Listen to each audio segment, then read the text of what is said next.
Today we're looking at all of the competitors for the CB750. The Yamaha MT-07 has reigned supreme in this category for over a decade, but we've had a lot of entrants come in. So we're going to look at this motorcycle versus its natural competitor, the MT-07, the Suzuki GSX-8S, the Kawasaki Z650, the Aprilia Tuono 660, the Trident 660, and even in Honda's own lineup, its CB750R could be thought of as a competitor. Let's talk about the first enemy, the MT-07. Now, as mentioned, the MT-07 is this bike's natural competitor. We had one of these motorcycles earlier this year right here in the shop as a giveaway bike, and I was left coming away from it pretty impressed. Yamaha has put a lot of thought and effort into this motorcycle over the years, but the CP2, compared to some of the other engines in this category, is starting to look a little not so powerful compared to what you're paying for. Combine that with its price, it starts to be a bit of a head scratcher when you compare it against all the features it comes with.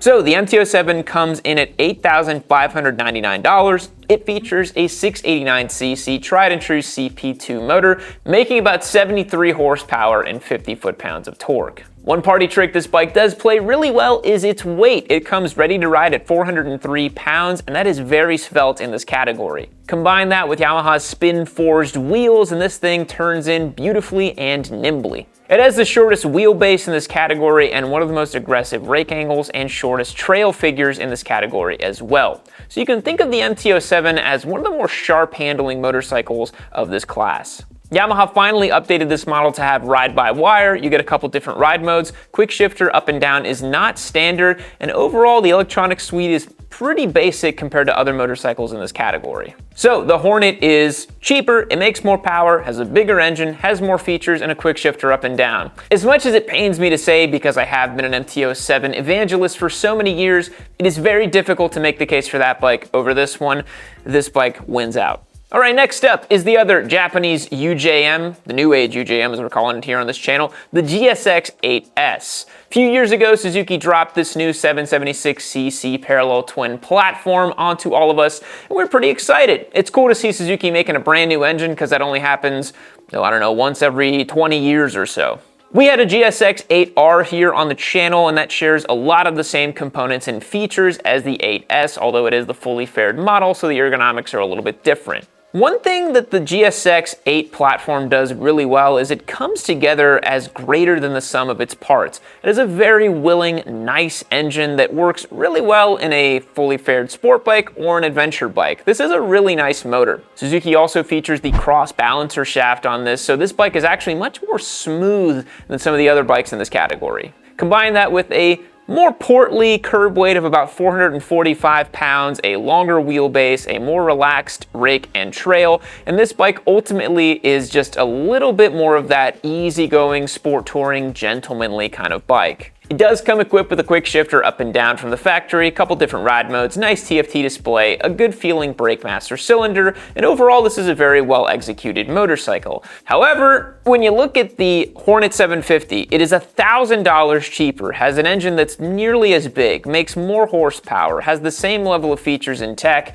and honestly, is just a little bit more fun to ride. It's not quite as nimble or agile or quick to steer as the MT-07, but it's also not quite as old man spec, borderline sport touring motorcycle like the 8 platform is from Suzuki. So we gotta give it to the Hornet 750. I think it's the better buy. Kind of makes sense. All right, let's talk about the Trident 660. This bike came out in 2021 specifically to dethrone the MT-07. Again, you're seeing a pattern here. The MT-07 was the category leader. Everybody started gunning for this motorcycle because they realized that Yamaha basically had no competitors for like 5 or 6 years when that bike came out. So the cool party trick that the Trident plays is, as the name implies, a 3-cylinder motor. Get it? Trident, Tri-3. Yeah, it's pretty obvious there, right? 660 cc's of displacement, 81 horsepower, and 47 foot-pounds of torque out of a triple that feels a little bit more twin-esque than a Triumph triple. Now, you may know Triumph's triples from the Daytona or the Street Triple, and the Trident's motor is nowhere near as hopped up or as interesting to ride, if I have to be honest. We had one of these bikes as a giveaway back in 21 and in 23. It was a bike we actually gave away twice. So pretty good amount of seat time and experience with it. I think that when it came out, it certainly punched above the MT-07. It had upside down forks, it had a little bit more electronics and features, and was just a bike that was a little bit better executed. The two things that the Triumph does really, really well is overall chassis balance and fueling. There is a teensy bit of a lag on the throttle that I've noticed in my reviews of the bike, but overall, when you're on the side of the tire and cracking it open, it does the thing that every Triumph does, that it just feels so nice to ride. And with an extra cylinder over the parallel twin found in the Hornet 750, you do get that kind of more upmarket feel.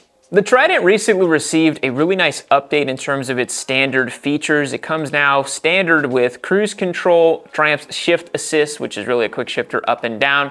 It also has cornering ABS powered by an IMU. That's pretty trick stuff. So it's difficult to say that the Hornet is technically better than the Trident 660, but it does make more horsepower and does cost less, and Honda build quality and reliability is nothing to be scoffed at. If cruise control and having a 3-cylinder is very important to you in this segment, then maybe the extra $700 over this motorcycle makes sense to get the Triumph Trident 660. But having ridden the Triumph Trident and this motorcycle, I just find the Honda has a little bit more pizzazz, a little bit more interest and intrigue about it, and that short stroke motor is just an absolute gem. Remember, the big part about motorcycles are, as the name implies, they're motors, and this has an awesome engine.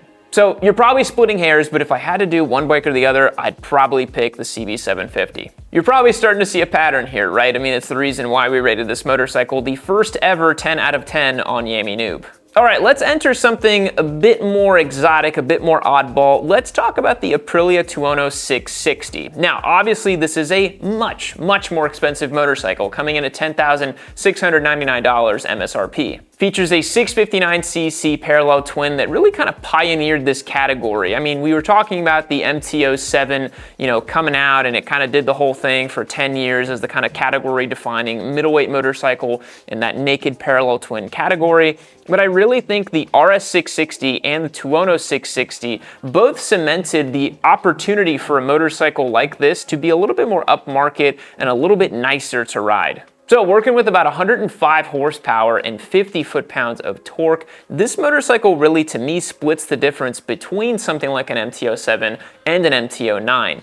You get the benefits of both worlds. You get something that actually has meaningful top-end power, but is still fun and svelte and tiny to ride on road. With a curb weight of under 400 pounds, this is the sharpest, best handling motorcycle on the list by far today. You have a complete suite of IMU-controlled electronics. You have wheelie control, traction control, cornering ABS, ride-by-wire. You also get quick shifter as standard, engine brake control adjustments, all the bells and whistles on this motorcycle. But again, you do have to pay for it.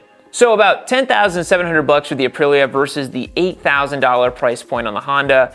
Yeah, that's pretty tough to justify. I mean, when you're talking about over 10,000 bucks, you might as well start looking at stuff like the MT-09 or the Z900.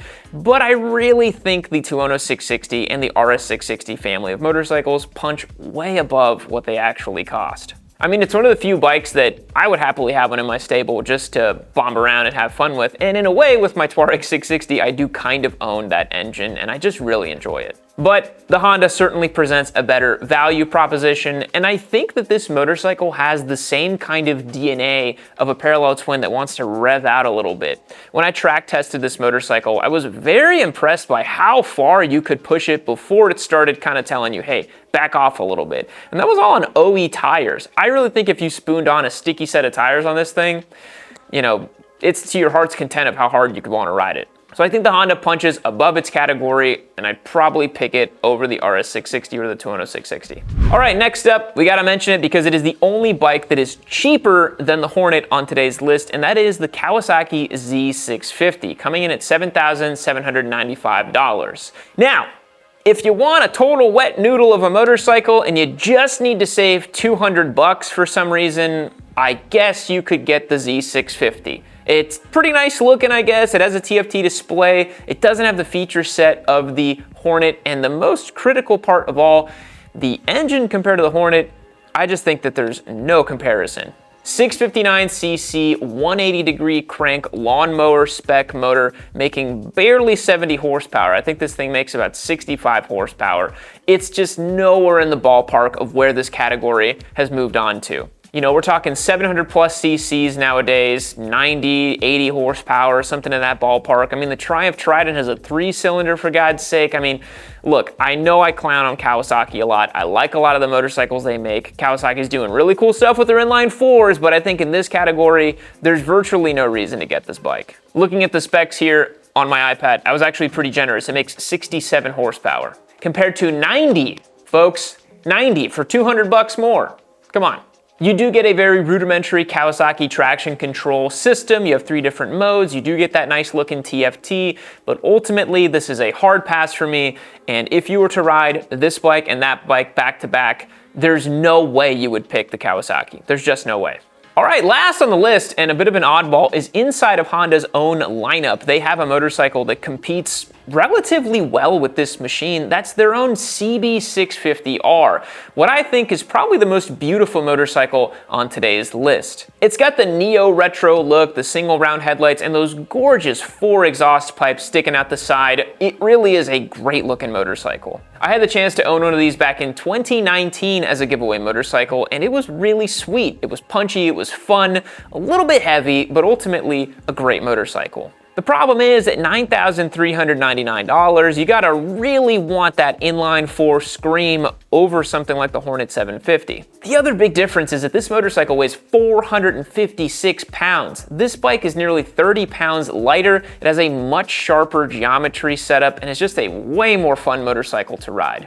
This feels like a contemporary, modern, twin-cylinder, fun, middleweight sport naked bike for the street versus the kind of old-school setup on the CB650R that really feels like a bike that kind of got dragged from the mid-2000s into the modern age. This is a clean sheet design with all of Honda's prowess built right into it. Now, one feature on the CB650R that may come eventually to the Hornet is the E-clutch. Now, I had a CBR650R earlier this year with this technology, and I was really blown away. It's pretty fun how you can just take off in first gear without ever having to touch the clutch. It's just gonna make more people interested in riding, and I had an interesting time riding it. Is it something that I would want on my own personal motorcycles? Probably not. It adds a little bit of complexity and weight, but it's really cool how you can just pull in the clutch and it works like a totally normal motorcycle. Now, it remains to be seen if Honda's going to apply that tech to this motorcycle, because this actually features a ride-by-wire system, and the CB650R still uses a cable-actuated throttle. So I think the E-clutch is set up specifically to work with the cable-actuated throttle versus a ride-by-wire. We'll see what Honda ends up doing with that. The CB650R also features a 57-inch wheelbase, which is the longest in this category, and that really tells you what Honda's going for with this machine. It's not designed to be ultra-track capable, it's not designed to be super fun and sporty. It really is more of a gentlemanly, beautiful 4-cylinder motorcycle, and honestly, it's the only 4-cylinder on the list today, and that's pretty cool. It does have a pretty simple traction control system, a nice looking TFT display, and even Bluetooth connectivity to the bike if you really want it. I think it's a toss-up between the CB650R and the Hornet, because if you really want that 4-cylinder sound, you're gonna go with this bike or something similar to it, but I do think this is the better value and the better motorcycle. I've ridden both of them. I have more fun on the Honda Hornet 750 than I would on the CB650R. All right, that's gonna wrap up today's video on the Honda CB750 versus all of its competitors. As mentioned, if you didn't catch our full detailed review of this machine, it received the first ever 10 out of 10 on Yami Noob. It completely fulfills its mission perfectly. This is a great motorcycle. And until the competition really catches up or drastically reduces their price points, I can't really see anything keeping up with this machine. Thanks so much for checking out today's video. Remember, this is actually a giveaway motorcycle, so head over to the link down below on yaminoob.co and make sure you sign up to win this thing. This is actually bike number 69. This is the 69th giveaway bike we've ever done. I'll catch you guys in the next one. See you later.